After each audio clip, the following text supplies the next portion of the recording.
बिस्मिल्लाहिर्रहमानिर्रहीम। अस्सलाम वालेकुम वरहमतुल्लाहि वबरकातुह। आज का जो ये वजीफ़ा है, ये कुरानी सूरत का वजीफ़ा है।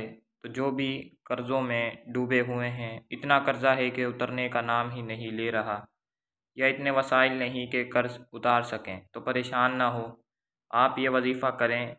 ये वजीफ़ा करने से इंशाअल्लाह आपका कर्ज़ अदा हो जाएगा।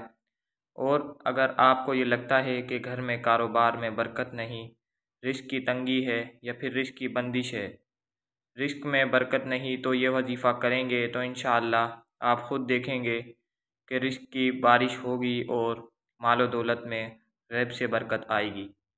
ये वजीफ़ा बहुत ही मुजर्रब भी है और बहुत ही आसान भी है।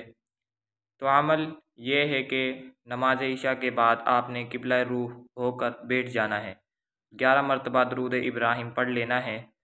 और ये दरूद वही है जो हम नमाज में भी पढ़ते हैं।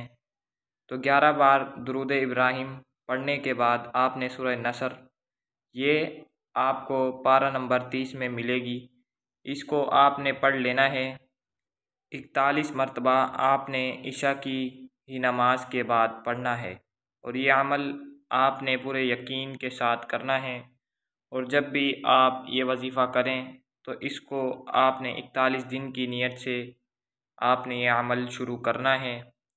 और इशा की नमाज के बाद ही 41 मरतबा ये सूरत पढ़नी है। और अव्वल आखिर 11 मरतबा दरूद इब्राहिम लाजमी पढ़ना है। इंशाअल्लाह जो भी इस अमल को यकीन के साथ करेगा तो अल्लाह ताला हिफाजत का मामला भी फरमाएंगे।